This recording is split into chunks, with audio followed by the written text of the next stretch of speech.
ഗുരുഭവനേശ പ്രസാദിക്കണേ. ഭക്തർക്കായി ഭക്തനായ ഈ പാലനാട് സന്തോഷ് നമ്പൂതിരി ഭഗവാന്റെ കാര്യങ്ങൾ പറയണതിൻ്റെ മുമ്പേ മാനസപൂജയാൽ നമസ്കരിച്ചിടുന്നിതാ മാതാപിതാ ഗുരുർ സഹോദരരെ എന്നും. അങ്ങനെ ഭഗവാന്റെ ഉച്ചപൂജ നട തുറന്ന്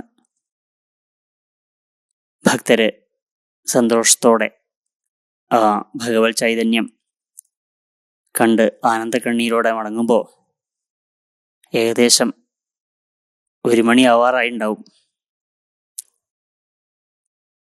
1:30 മണി വരെ ഭക്തർക്ക് ദർശന സൗകര്യം നൽകാറുണ്ട്.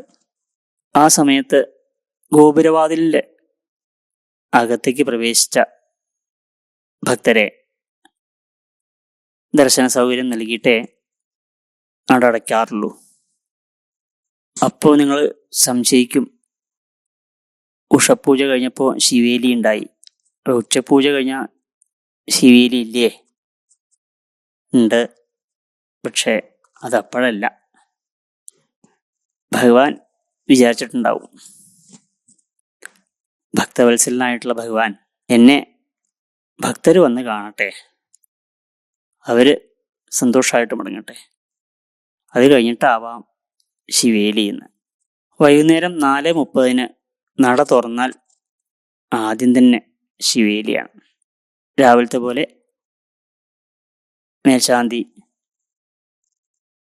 ദാസന്മാർക്ക് തൂകുമ്പോൾ ശാന്തിയേറ്റ കീഴ്ശാന്തി ഭഗവത് ചൈതന്യം നിറഞ്ഞ ആ തിടമ്പ് ആനപ്പുറത്ത് കയറിയിട്ട് പ്രദക്ഷിണം, മേളം ഇതൊക്കെ ഉണ്ട്. ആ ശിവേലി കഴിഞ്ഞ് ഭഗവാൻ അകത്തേക്ക് പ്രവേശിച്ചാൽ ഭക്തരെ അകത്തേക്ക് പ്രവേശിപ്പിക്കുകയും ദർശനത്തിന്. പിന്നെ സന്ധ്യസമയത്ത് ഭഗവാന്റെ ദീപാരാധന സമയത്ത് അതിൻ്റെ സമയം മാറ്റമുണ്ടാവും, എല്ലാവർക്കും അറിയുമല്ലോ. അസ്തമനം കണക്കാക്കിയിട്ടാണ് ദീപാരാധന നടത്താറ്. ആ ദീപാരാധനയ്ക്ക് സ്വർണത്തിൻ്റെ ദീപാരാധന തട്ട്, വലിയ ദീപാരാധന തട്ടാണ്. അതിൽ നിറയെ തിരിയിട്ട് ഭംഗിയിൽ ഭഗവാനെ പലതവണ ഒഴിയുന്നു. അത് കഴിഞ്ഞ് 5 തിരിയിട്ട പഞ്ചമുഖി എന്നുള്ള തട്ടുകൊണ്ട് ഭഗവാന് ആരതി കാണിക്കുന്നു. പിന്നെ കർപ്പൂര തട്ടും കൊണ്ട് ആരതി. ഇതൊക്കെ മേൽശാന്തിയാണ് ചെയ്യാട്ടോ. അതുവരെ മേൽശാന്തി ശിവേലി കഴിഞ്ഞിട്ട് അതുവരെ ദീപാരാധന വരെ ഭക്തർക്ക് പ്രസാദം കൊടുക്കാൻ വേണ്ടി ഗണപതിയുടെ ശ്രീകോവിലിൻ്റെ അടുത്തുണ്ടാവും. ഈ ദീപാരാധന സമയമായാൽ ശ്രീകോവിലേക്ക് വരും. ഈ ദീപാരാധന സമയത്ത് ശ്രീകോവിലിൻ്റെ പുറത്ത്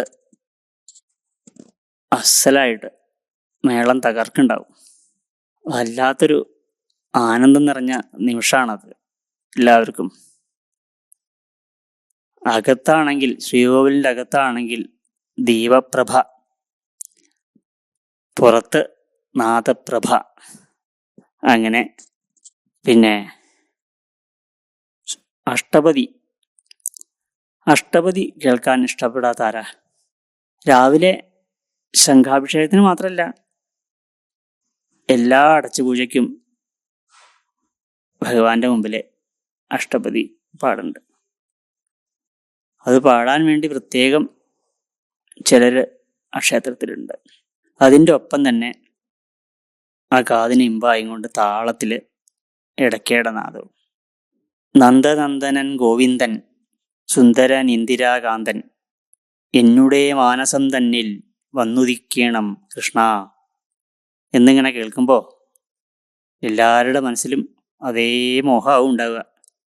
അതേപോലെ ഞങ്ങളുടെയൊക്കെ മനസ്സിൽ വന്നുദിക്കണേ. അങ്ങനെയുള്ള ഭഗവാൻ എല്ലാവരെയും അനുഗ്രഹിക്കട്ടെ. നാരായണ അഖില ഗുരോ ഭഗവൻ നമസ്തേ.